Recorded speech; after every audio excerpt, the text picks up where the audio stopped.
Here we go. Good afternoon, everyone. Thank you. Thank you for joining. I want to thank Nick Lalota, for all your service to the United States of America, and in my personal, very objective opinion, to the greatest district in America, the first district of New York. Thank you for your service to the country. And I consider you a personal friend and a friend of the Jewish people. So I want to thank you for that. And I actually want to give you a token of appreciation for your service to the country. The Book of Jewish Knowledge, and the quiz is in 2 weeks. Thank you very much. I want to dedicate this presentation to my Zaidi, my grandfather.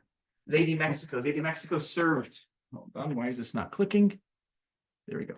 Zaidi, Mexico served in World War II. Zaidi, Mexico is 100 years old, and he was one of the last surviving World War II fighter pilots. Flew a P-47, 60 solo missions over Italy. And he knows that I'm here today, and he's quite proud knowing that 75 years after he fought to protect this great country, his grandson is standing in this august body making this presentation. Here he is a couple years ago receiving his medals for his service during the war. And actually, thank you to Lee Zeldin for facilitating him receiving his these medals. And here he is surrounded by some of his children, grandchildren, and great-grandchildren during that event when he was presented with those medals. So, Zaidi, this is in your honor, and I hope to make you proud. So thank you all for being here, and I hope to be able to add some value to your decision-making process, you as the genuine leaders of the free world. And I hope you have that, hopefully over the course of the next hour, you'll walk out with some value to be able to make better decisions in that process. Today's topic, peace in the Middle East, fairly simple topic, fairly simple, right?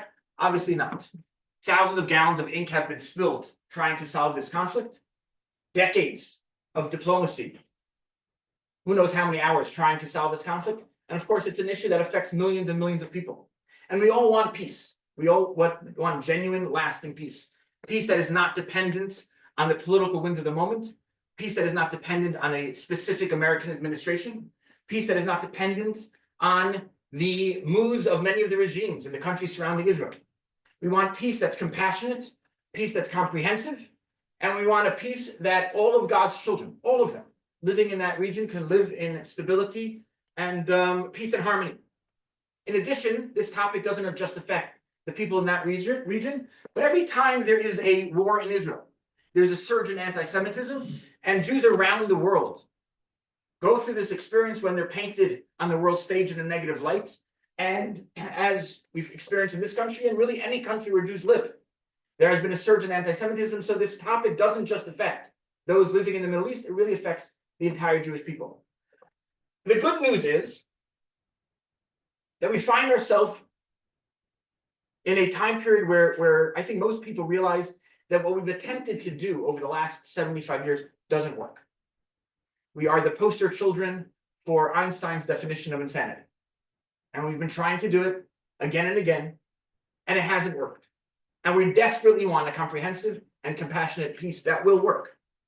So I invite you today to be curious. I invite you today to be open to a paradigm shift. I invite you today to be open to new ideas and a new way of thinking. And as we sit in the seat of power of the most powerful nation in the world, one nation under God, I would like to present some ideas that come from the timeless wisdom of Judaism, that comes from Jewish tradition. And some of these ideas might be new. Some of these ideas you've heard before.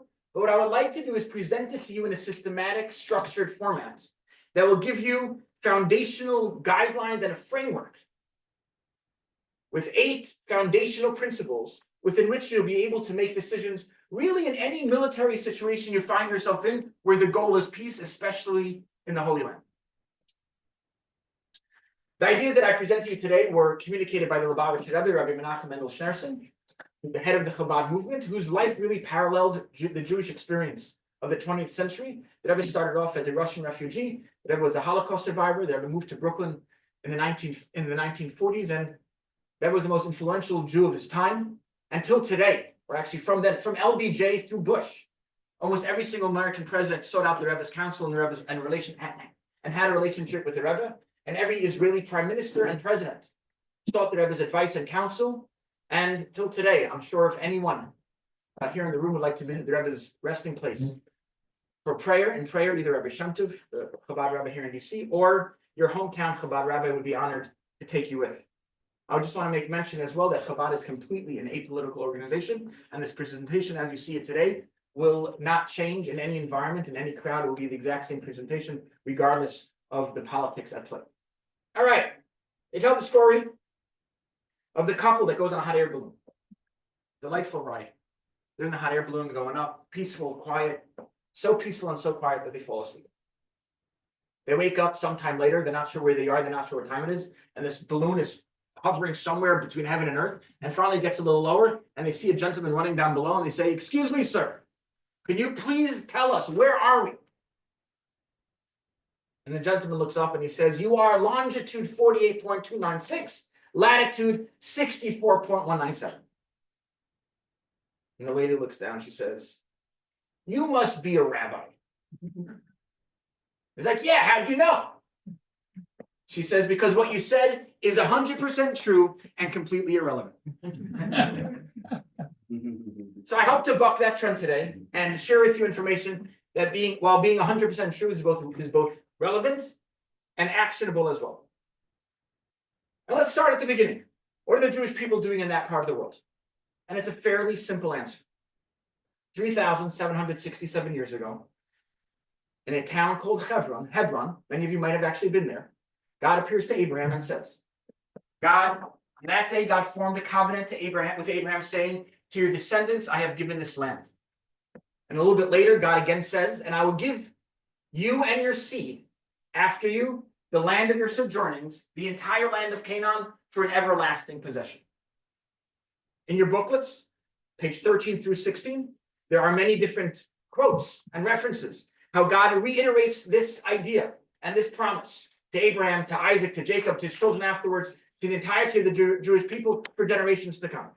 In about 6 weeks from today, we're going to mark 3,297 years to the day when the Jewish people entered the land of Israel, and God has kept that promise with an unbroken, continuous commitment to the Jewish people, and there has been a Jewish community in that land for over 3 millennia. So much so, it's a part of our culture. It's a part of our relationship with God. It's an integral part of our national identity. 3 times every single day, millions of Jews around the world face Israel, face Jerusalem, pray to God and connect with this idea, this gift that God gave to us. The Bible, which sells 250,000 copies every day, that's 250,000 copies the Bible sells every single day, is our deed, and it's our claim to the land. Foundational principle number 1, the land of Israel is owned by the Jewish people as a gift from God. And now that we know we're there, and we know that we're not leaving, what are the principles and values that we can have that will allow everybody living in that region to live a life of safety and security? What are those values? So let's go back up a drop. Let's go up 30,000 feet and look at the big picture. Every society has values: human rights, safety, security, freedom of speech, freedom of press, democracy. These are all values that society has. We've died for these values. We've fought for them. And every society, hopefully, holds these values dear. Many a society holds these values dear. Now, every society not only has values, but every society also has a decision-making process of what happens when there's a conflict between 2 values. Values are good, but when someone screams fire in a crowded theater, we all of a sudden have a problem. Which value overrides what? Safety and security or freedom of speech? And every society has a decision-making process of how to come to a conclusion.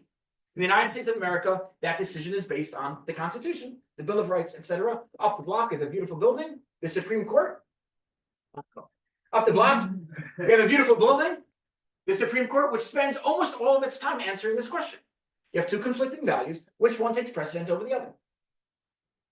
And every society does it a little differently. In Judaism, we have the Torah, we have the Bible. And today I want to share with you Judaic values and that hierarchy to see what value goes on top. The highest value in Judaism is human life. And God says, let us make man in our image. Every single human being is created in God's image. So much so, that is why Adam was created as a single individual, to teach us that every human is equal to the entire world, and the entire world is worth being created, even for one person. And because of that, the top of the values pyramid is the protection of that human life. So much so that if there's a conflict in Judaism between a mitzvah, commandment, and human life, in almost every situation, life takes precedent over the mitzvah, over the commandment. As we see in the verse, you shall observe my statutes and my ordinances, which a man shall do, and live by them. If there's a conflict between a statute and an ordinance and life, God says, live by them. Life takes precedence. In almost every situation, if there's a genuine conflict between a mitzvah, a commandment, and life, life goes first. Foundational principle number 2, life and its protection is the highest value. All right, let's build on that. Let's keep going with that. If that's the case, because of the importance of that value, if there's a threat to that life, whether it be a Jew or non-Jew, whether it be a man, woman, or child, it doesn't matter. If there's a threat to your life, you have an obligation to remove that threat. You have an obligation not just to protect yourself, to the point of negating that threat. If you can negate that threat with an elbow to the belly, so be it. But if that's not enough, it is a mitzvah, not just you are allowed. It is an obligation to take their life. In your books, on page 19, text 4, if someone is coming to kill you, rise up to kill them first. Foundational value number 3, act preemptively to eliminate all security threats. And when this principle is followed, it saves lives. Best example is Six-Day War. Israel's aware that the Egyptians are massing troops on their border. Egypt has been talking about attacking Israel. And instead of waiting for them to initiate the conflict, Israel goes, attacks first, initiates the conflict, wipes out their air force, wins the war with a decisive 6 days. By doing so, prevents the region from being schlepped in, dragged out into a long ongoing war. Thousands of lives are saved. Another example, Israel goes into Iraq and blows out their nuclear reactor in Iraq in 1981. Again, in 2007, Israel goes into Syria, removes in Operation Orchard, removes the Syrian nuclear reactor in 2007, preemptively knowing that those things will be used against us. They preemptively go, follow this principle, and eliminate all security threats. Just imagine if America went into Iraq in the 90s and again in 2000s, if Saddam Hussein had a nuclear bomb. Just imagine the last 15 years in Syria, if Assad regime had a nuclear bomb. Imagine the last 2 months if there was a nuclear bomb in Syria. When these values are followed, lives on all sides of a conflict are saved. Even more recently, I don't know if there's an official historical term to this, but Operation, excuse me, can I sell you a bipel? Is an example of this foundational principle. Israel preemptively goes and wipes out, either kills or maims, thousands of Hezbollah operatives, preemptively knowing that they are working towards taking out lives. And when this is done, it saved the region, which was already a difficult region, was already involved in a war. Preemptively stops dragging on a war, killing thousands of more people. When these foundational principles are followed, lives on all sides of the conflict are saved. When they're not followed, in the Yom Kippur War, for example, Golda Meir is nervous about being looked at as the aggressor. Golda Meir does not want to call up the troops. She doesn't want to call up the reserves. She allows the enemies to attack first. Sure enough, Israel's dragged into a war a lot longer than the 6-Day War. And both sides of the conflict, Jews and Arabs, there are more casualties. During the 6-Day War, 800 Israelis are killed, 800 Israeli troops, IDF soldiers. During the Yom Kippur War, 2,500 IDF soldiers are killed. 6-Day War, 12,000 Arabs are killed. Yom Kippur War, over 18,000 are killed. We're not even discussing people injured or the infrastructure that was destroyed. When these principles are followed, lives on both sides are saved. Just imagine December 7th, 1941, if America is able to preempt the attack on Pearl Harbor with prior information and go and stop that battle, the world will look a lot different today. Now, the good things about having real red lines is that you don't have to talk about them. You don't have to scream about them. You don't have to discuss them. You have real red lines and you act on them. It doesn't matter if the enemy is a civilian, if they're wearing enemy clothes, military clothes, if they're wearing a suit, if they're a politician, they're an influencer, they're Jewish, they're not Jewish, they're man, woman, child, doesn't matter. If they are threatening your life, they're a legitimate target. Now that we know when we begin the war, in the Jewish military playbook, when do you end the war? When does the war end? And because we value life so much, we do not end a military operation, we don't end a war until all military objectives have been accomplished. In other words, complete capitulation, unconditional surrender. Your text 5 on page 20, the Torah tells us, and you shall besiege a city that makes war with you until its submission. It's not a good idea, it's not a suggestion, it's an actual commandment. You shall. It's a commandment. Foundational principle number 4, once the war begins, don't stop until complete surrender. And all military objectives have been met. This idea influenced President Truman with Hiroshima and Nagasaki. At that point, the Japanese knew they didn't stand a chance, and they gave in. As long as an enemy knows that they have an option, they have an opportunity to keep fighting, they will use it. They'll play the long game, they'll recalibrate, they'll rearm, they'll keep at it as long as there's an incentive to keep fighting. We demanded an unconditional surrender on September 2nd, 1945 on the USS Missouri in Tokyo Bay. We got an unconditional surrender. Want to know a really cool thing about that? Today with Japan, we're best friends. These foundational principles create peace, create lasting peace. When they're not followed, you know what happens? Bad stuff. World War II, 50 to 80 million people were killed. That was 3% of humanity on the planet at that time. In today's numbers, that would be 250 million people in today's numbers. Imagine if World War I would have ended with Germany's complete inability to ever fight a war again. Not only would we have saved the tens of millions of people that died, that were killed in World War II, we would have saved 8 million Germans that were killed in World War II. It would have been a compassionate and just thing to do for the German people to end World War I in a more firm fashion. But we allowed it to go, and fast forward a few years, we had to redo it again in World War II with tens of millions of people dying. And when World War II ended, Germany accepted defeat. And you know who we're friends with today? Germany. These principles create opportunities for lasting peace. And therefore, we don't care for ceasefires. We don't think they're productive things. We don't want them. A ceasefire means the enemy still thinks they can fight.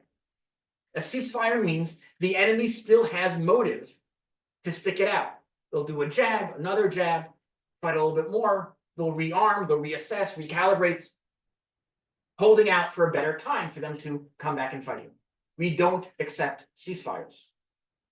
Another example, Israel goes into Lebanon, 1978, to knock out some terrorists. And that fighting over there, about 1,000 Lebanese died. 1982, Israel is chasing after the Palestinian Authority, then they were called the PLO, Yasser Arafat. They had them on their heels, they're in Beirut. Israel has really put all the pressure on them. They're about to get rid of the PLO, the Palestinian Authority, Yasser Arafat, and all those terrorists. Because of international pressure, they take a step back and allow them to leave Beirut and live to fight another day. In that battle, in that war, 600 IDF soldiers are killed, 15,000 Lebanese die. Israel stays in the buffer zone. Shot here, a missile there, schlepped out over 10 years. America, 1983, sends in the troops to try to maintain this shaky peace in Lebanon. And 241 Marines are killed in Beirut, the largest loss of life for the Marines since the fight at Iwo Jima, trying to maintain this pretend peace. 1993, again, Israel's in the buffer zone. 1993, they go in the Air Force. 1996, they go again in the with the Air Force. And there's constant shots back and forth, back and forth. Finally, in 2000, they give up and they leave Lebanon. 2006, because there's, again, cross-border clashes, Israel has to go back in. In 2006, 165 IDF soldiers are killed, and over 1,000 Lebanese are killed again. They don't stick it out, they leave again. A few months back, they have to go, and another 25 IDF soldiers are killed. And another estimate's about 4,000 Lebanese are killed in the last year. And in the last 16 months, 80,000 Israeli citizens from the north of Israel are evacuated and living in hotels or their mother-in-law's basement because of the risk of life of living in the north of Israel. All because we did not stick to that foundational principle of once a war begins, you don't stop until all your military objectives have been met. Here is a passionate talk from the Lubavitcher Rebbe, from the Rebbe in 1982, during the international pressure for Israel to commit to a ceasefire. The Rebbe decrying listening to that international pressure. Als du da bist, als Rachmane l'Islam darf machen an die Tour. Danach bringt mir eine Reihe nach Isha Jore Rehearsal Levo. Und sieht, dass sie vergisst die ersten 3 Tropfen Blut, hebt sich am Becken. Ist seit Mafsig. Ist doch angehend schneiden, angehend dem Nitur. Seit ist Mafsig, soll sich der Patient erholen und werden zurück. Kommen zu seiner Kirche, ist dann wird machen den zweiten Nitur. Danach der zweite Nitur, Tornen echt nicht machen mit Basachas. Sie gießt sich Blut, ist das Lero von dem Patient, das machen dem Nitur, in die Stolnes, wenn wir auf das so. Bischaß Emischer, was sich erlebt, sagen, als Sach, dann gehst zu Bries, Aguf, Gepschute, wenn gehst zu Bakterien, versteht man sich, was man mit ihm getan und wie man mit ihm gefolgt.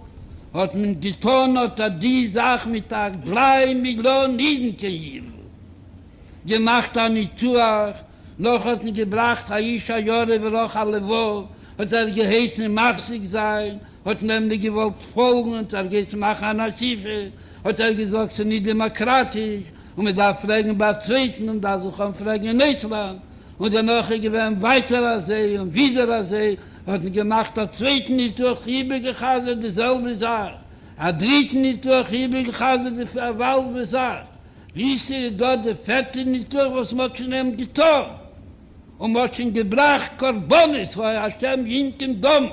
Hunderte Menschen mit hunderter Psui und nicht es fällt einem einfach zu 2, zu 3, zu 4, als Gedei der Matze soll bringen zu der Schule. Wie kann jese Basei, was dazu der losen die Wund, als sie soll sein mit allen Bakterien, mit allen Sachen, nur dann Leponin werden die Bakterien rüberlegen von einem Nortina zweiten. The Rebbe is passionate about that idea. And the Rebbe says, sadly, the reality is, standing here 2025, we just completed the 16th operation on the exact same cancer, on the exact same disease. And I think everyone in the room is quite honest that this ceasefire is just a restructuring until the 17th operation, which will happen quite soon. And God forbid, if you don't follow these foundational principles, we'll have the 18th and 19th and 20th operation, and it will go on. And the disease, the bacteria, will just be reshifted from place to place. And therefore, we have to recommit to this idea that we fight until surrender. Failure to do so, thousands of unnecessary deaths have happened. So we've established when we initiate the conflict, we preemptively attack. We established when we end the conflict, when they completely surrender. This leads us to the next big idea, which will bring in a compassionate way all these ideas together. Let's go back to this text. If someone is coming to kill you, rise up to kill them first. I want to make a interesting grammatical nuance here that's critical. It doesn't say rise up and kill them first. All right, we're getting a little Talmudic here. It doesn't say if someone's coming to kill you, rise up and kill them first. It says rise up to kill them first. What does that mean? Why is that nuance important? Because if the enemy knows what your values are, the enemy knows you will preemptively attack the moment you feel that there's a threat. The enemy knows you're going to attack, you're going to fight till the end until there's complete surrender. The enemy is aware of your values because you've stated them. The enemy is quite aware that you act on these values because you've done it. If that's the case, the enemy knows then he doesn't stand a chance in battle. If that's the case, the enemy won't attack. The fact that you rise up to kill them will actually prevent them from getting up in the beginning. You won't actually have to kill them because they won't initiate the conflict to begin with. They know how serious you are. They know what your values are. You've won the war because it didn't even start. And that's foundational principle number 5, establish meaningful deterrence. If you have real deterrence, you've saved lives because there won't be a war. When you don't live by these values, and you won't do the value of beginning when you think preemptively beginning, when you don't live the value of fighting till the end, you don't have real deterrence, then they'll initiate wars. Then problems happen because they're calling your bluff. They're playing to your weaknesses. If you fight based on these values, you've established a deterrence that works and will save lives because the war won't begin. 2 weeks ago, one of the heads of Hamas said, if we would have known how Israel would have responded after October 7th, we never would have attacked. If they know what your values are, you save lives. Now, continuing with the Jewish military playbook, we need to clarify. We know when we start, we know when we end, we know we've established strong deterrence. How do we assess risk? What level of risk do we tolerate? And to answer that, I want to preface with an idea about the Jewish Shabbat, the Sabbath. The Sabbath is the most holy day of the week. It is the most sacred day of the week. And to maintain its sanctity, there's many things we don't do. We don't use electricity. We don't travel. We don't work. It's a day of rest. So much so, we take it to an extreme that if my car was being stolen, I don't call the cops. I don't chase after them. It's a sacred day of rest. Been there, done that. Right? There's an exception. The exception is when your life is threatened. If the car thief comes to your house, take your car, he takes it. If the car thief comes to your door before him with a gun, says, give me your keys, your life is threatened, now you have to do everything to protect your life. Remember, the highest value is life, not Shabbat. The highest value is life. To recap that, car being stolen, do nothing. Life threatened, do everything. Car stolen, nothing, life, everything. Now, let me tell you a Bible story from 3,000 years ago. King David is sitting in his house one Saturday morning. King David, the ultimate Jewish warrior, sitting in his house one Saturday morning, and people come over to him and say, King David, you should know that there's a bunch of thieves coming in the town of Keilah, and they are on the threshing floor, and they're stealing straw and hay. It's Shabbat morning. They're stealing straw and hay. King David goes. They tell King David, behold, they are pillaging the threshing floor, and David and his men went to Keilah and fought, and he led away their cattle and struck them a great blow, and David saved the inhabitants of Keilah. And the commentator, how did he do that? It's Saturday morning. It's Shabbat. If they're stealing straw and hay, you're not allowed to desecrate the Shabbat. And the crucial point is that Keilah has a unique classification. The town of Keilah was a border town. And border towns have their own guidelines of how we deal with them. Because a border line has unique military value. It's a unique strategic asset. And when it comes to strategic assets, we do not allow any vulnerabilities. They weren't coming to kill. They weren't coming to damage. They weren't even coming to stay. They were just taking hay and running. And nevertheless, King David goes, even on Shabbat, and risks his life to go fight because when it comes to a strategic military asset, we view it as a slippery slope that if down the road anything can happen, it's as if it happened right now. We have a zero risk tolerance for any risk to human life. Vulnerability is cute in marriage. It's actually required in marriage. But vulnerability, when it comes to human life, we don't allow any of it.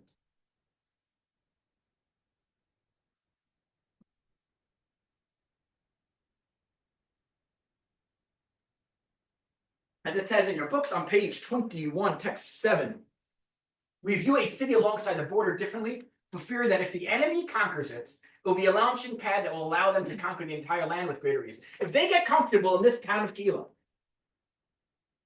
and they view that there's a vulnerability there, that they can easily get in there, Then down the road, they might come in a little further, a couple of days later, a couple of weeks later, a couple of months later, and settle in there and view that as an entryway into the entire land of Israel. And if that's the case, it's possible that there's lives threatened down the road. It's a slippery slope that we don't know. Foundational principle number 6, never give up any strategic value. We don't give oil fields to Egypt because oil is the lifeline of an army. We don't give cement to our enemies because they might create tunnels. We don't give guns to our enemies to arm their police force because that is a vulnerability that we're not allowed to create. We're not allowed to give any strategic value to someone else. We don't outsource our security to anybody. Not to the Jordanians, not to the Egyptians, not to the UN, not even to friends.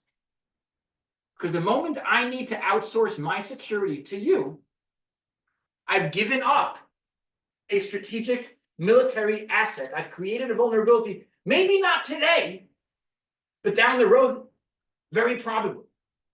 And that is something we're not allowed to do. In addition, the most strategic, the most important, most valuable strategic asset is land, for many reasons. The topography of the land of Israel, hills and mountains on the border, the lowlands, the plains in the middle. Most of society, most of civilization, most of the civilians of Israel live here in the lowlands. Here's a view from Mount Hermon in the north, looking down. You see the entire land of Israel. The Golan Heights are looking down. Back in the day, snipers would sit right here, shoot down at every single farmer plowing his field. They have to have armed plowers because they would take pot shots at the farmers and there was nothing they could do. The view from Judean hills, the view from Samaria, this is the industrial zone of Israel. Down below, giving up land from Israel, giving up land on the border of Israel is giving up strategic value that is an active threat to human life, something we cannot give away. Giving up real estate is a conflict with peace. Another crucial reason is that land gives you defensive depth. In a war, you need time to recalibrate. Israel is so small, you don't get a second chance in Israel. On October 7th, the reason that Israel was able to breathe a little bit, there was real estate between Gaza and Tel Aviv, between Gaza and central Israel. They were able to recalibrate and actually take a breath and jump back in. Especially in Israel, where their military is so much dependent on the reserves, for the reserves to come together and actually figure out what has to be done every minute. Every extra minute you have to figure out what's going on is lives saved. Every minute counts. So not giving up strategic value, especially land, especially in today's day and age, where in Israel, every single land, every town in Israel is a border town. It's not something that we can give away. If we were to give it away, Israel's, at one point, at its thinnest, Israel will be less than 9 miles wide. From where we're sitting today in the Congress to CIA headquarters in Langley, Virginia, is less than 9 miles. The entire width of Israel will be smaller than from here to Langley. In April, Iran attacked Israel with a ballistic missiles attack. It was 1,000 miles between Tehran and Tel Aviv. And the US led a coalition in defending Israel. The reason they had the capacity, we were able to do that, was because there's 1,000 miles. Imagine if there's 100 miles, how much more difficult that is. Imagine if it's under 10 miles, it's impossible to defend. Land is life. Giving away land is giving away life. On a very personal level, October 7th, 2023, my daughter Hanchi, hey Hanchi, my son Maisha, hey Maisha, we're both in Jerusalem studying. And for the weeks and months afterwards, you would hear the fear in their voices when they would talk about running, when the air raid sirens went on, running into the bomb shelter.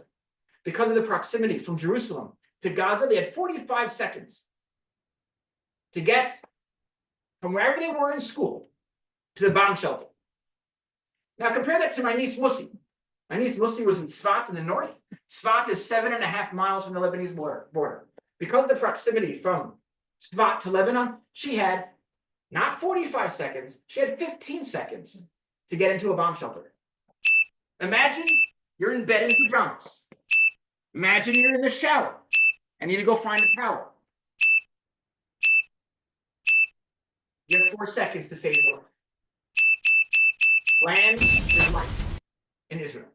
And giving it away will create more violence, more death, and a more stretched out war. It's self-understood based on this that a two-state solution will not bring peace and is against every Jewish value. Are there other values that might be sacrificed because of this? Possibly. But as mentioned before, the top Jewish value is the protection of human life. Now, when you have these values and you have these principles and you internalize them, you realize that you never work to get legitimacy or permission from anyone. There are people that want to help you, and there are people that are friendly towards you. But you never commit national suicide to protect a friendship. Which brings us to foundational principle number 7, never seek legitimacy. In the 6-Day War, the entire world told Israel not to go ahead. And Israel went ahead because they knew they were doing the right thing, and by doing so, saved thousands of lives. Fast forward a few years, Golda Meir, sadly wanting that legitimacy, not wanting to be viewed as the aggressor, held back the soldiers, held back initiating the conflict, and thousands of people on both sides of the aisle died for legitimacy. And here's a crazy thing. When Israel went into Iraq in 1981 and bombed their nuclear reactor in Osira, the world condemned Israel. Our friends of Israel, condemned Israel for what they did. United Nations and everyone across the globe condemned Israel. Israel went ahead and did it, knowing that they might be condemned, but they know the right thing is the right thing, protecting lives is the right thing, and they went ahead and do it. Fast forward 1991. Secretary of Defense Dick Cheney sends a picture to the head of the Israeli Air Force, sends a picture of the Osirak nuclear reactor after Israel bombed it, with a handwritten note that read as follows. With thanks and appreciation from the United States for the outstanding job done on the Iraqi nuclear program in 1981, which made our job much easier in Desert Storm. When you do the right thing, and you do it not looking for legitimacy, but because it's the right thing to do, people will come around and say thank you. In addition, the physics of pressure is that when you give in to pressure, it only brings more pressure. And it's not a road you want to go down. The moment you start giving into pressure, there's no way to know when that stops. And now you'll say, there's people in Israel, smart people, people that care about the land of Israel, people that care about the people of Israel, people that are military people, people that are politicians, people that care a lot. And a lot of the decisions they are saying that they are for the benefit of Israel, for the benefit of the security of Israel. When there's a conflict between people, what do? There's many people that are saying many things. And that brings us to our final principle. Only current military professionals should be asked about security. The only people qualified to say the truth, if this is a threat to life or not, are military professionals. Not diplomats, not politicians, not former military professionals. They don't have all the information. Now, if there's a politician or a diplomat or a former military professional who's giving you a answer and opinion based strictly on the very narrow question, will this assist the security of the land of Israel? Then we listen to them. But that's the only thing that's relevant. Will this enhance or create a vulnerability? If it will enhance our security, current security, then we go ahead and do. We already know the answer. The only question is, will this enhance or threaten, create a vulnerability? Is it strategic plus or minus? If it's a strategic plus, currently, to help protect lives in Israel, we go ahead and do it. If it's not, it might have many other values to it. But the most important value is the current protection of life. Now, I recognize that a lot of these ideas might not always be the formal policy of the IDF. I recognize that. What I do know is that when the IDF has worked on these policies, it has protected lives, it has saved lives on every side of the conflict, and the region is a safer, more secure place. Let me sum it up like this. Imagine you're swimming and there's a riptide. Or you're flying in a plane and you experience vertigo. Human nature, instinct is to just try to do something to save your life. And many a good person has died flailing their arms or pressing buttons on a dashboard. A true professional has the knowledge and the know-how to be able to resist the instinct and the urge to pull a Nike and just do something. And to wait and implement the tried and true principles that work. Although it might be at that moment uncomfortable, it might actually be scary to not do anything and to wait and do the right thing. But a professional resists that urge and knows at the end it's all going to work out. Many a good person has attempted to do many good things in the Middle East, and too many people have died because we've been trying to just do something. And now you here in the room have access to everlasting foundational principles that will bring everlasting and that will bring long-lasting peace. And I recap as follows. The land of Israel is owned by the Jewish people as a gift from God. Life and its protection is the highest value. Act preemptively to eliminate all security threats. Once a war begins, don't stop until complete surrender. Establish meaningful deterrence. Never give up any strategic value, especially land. Never seek legitimacy, and only current military professionals should be asked about security. In addition, when Israel operates on these values and is clear about what their values are, what their motivation is, the entirety of the world is able to see that our decisions are based on crystal clear moral values. Our ethics are very clear. And while, yes, the haters are always going to hate, but there are those that are sitting on the fence. There are those that want to understand and want to believe. And this gives them the opportunity to understand what Israel is doing. When Israel is at war and there's a fog, and it's not clear what our values are, and the values, we're not fully operating on our values, it creates a fog and allows people to start screaming things like colonizing, genocide, etc. When Israel shines the light and educates and inspires and says very clearly what our values are and says very clearly how we operate on them, the light and inspiration of our values shines a light on that fog, and the sun melts away the fog and everything is crystal clear. And while this might not be the flashiest solution to anti-Semitism, in the long history of the Jewish people, the most promising and long-lasting solution to Jew hate is when we educate the world with our values and we inspire them on our morals and ethics. So I turn to you with this idea. America is a nation of kindness and justice. It's in our best interest that there be peace in the Middle East, and you in this room have tremendous influence of how things are done over there. In this final video, one of the top Israeli diplomats, Yaakov Rubinstein, is on his way representing Prime Minister Shamir. He's visiting Bush in 1992. And he stops off at the Lubavitch Rebbe for advice of how to engage in that interaction. Einige Woche freut man zu sehen mit ראש הממשלה, mit Shamir, freut man zu sehen mit Präsident Bush. Ja. Und es ist keine leichte Zeit mit ihm, weil mit anderen ist, aber es ist nicht so wie... Actually, ist einfach seine Reihe.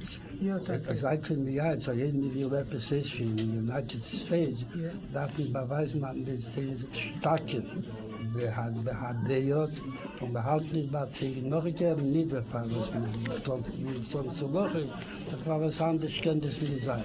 Kommen ins Mann, aber es ist so, als die Sultan Nazar, oder sie häufig von sehr heiß und sehr kiel. זה מה שהוא גם יעשה, מפני שזמנים לא קלים, התקופה לא קלה עכשיו, וצריך באמת הרבה... אבל הפיסרון והמגר, הגינאים זה, הוא ההיפך ממה שעשו הדאטו, כי הדאטו אוחזו בהקו שצריך לבטל בלי משהו על עניינים קבועים, ובשביל זה יקבלו משהו, וזה ההיפך של הטבע של ארץ הברית. ארץ הברית נסקיימה, נסייזדה, נסקיימה, על ידי זה שומדו חזק, שמשהו חיוני בשבילו, אי אפשר בזה לבטל. אין מפנימים אפילו כשאנגליה התייבדה נגדם, וצרפתי נגדם, כשוי כל העולם, היו אז נגד ארץ הברית.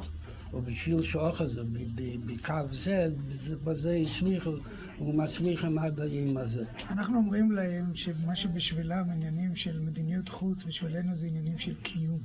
זה הבדל גדול, רק לא תמיד קל להסביר להם את זה, זאת אומרת, מפני שיש לחץ ערבי ויש עכשיו הרבה מאוד לחץ יותר מה שהיה בזמן האחרון. בילדים לי בין שהמציאות לדעתי איננה כזו, כי המתחילים בדיבור, שזה עיקר בשבילנו, אבל כיוון שנמצאים אנשים עם עומס, לכן מוכרחים לבטא, וכיוון שמתחילים לבטא, אי אפשר למצוא הנקודה ששם אי אפשר לבטא.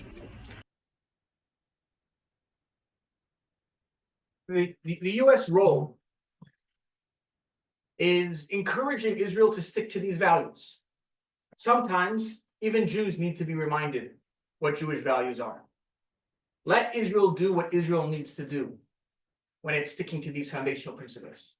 And for America to put pressure on Israel to go against these principles will only create a longer war, more bloodshed, more deaths, and more unnecessary conflict in the region. And I conclude with this. Since 1978, the President of the United States has declared the Rebbe's birthday as Education Day USA. This year it's actually going to be on April 9th. In 1987, in honor of the Rebbe's 85th birthday, President Reagan, on behalf of a joint resolution of Congress, made a proclamation in honor of that day, in honor of the Rebbe's birthday. The Rebbe sent a letter back to the President, and I quote a portion. His Excellency to President Ronald Reagan, a couple paragraphs down. It is particularly gratifying that you use this occasion to bring to the attention of the nation and of the international community the need of upgrading education in terms of moral values, without which no true education can be considered complete. Consistent with your often declared position that no true education can leave out the moral and spiritual dimensions of human life and human striving, you, Mr. President, once again remind parents and teachers in the opening paragraph of your proclamation that their sacred trust to children must include wisdom, love, decency, moral courage, and compassion as part of everyone's education. Indeed, where these values are lacking, education is, to use a classical phrase, like a body without a soul. I hope today's presentation has added to the body and soul of your understanding of Israel's security, and may these values guide you, the world at large, to lasting safety and peace. May God bless you all, and God bless these United States of America. Thank you.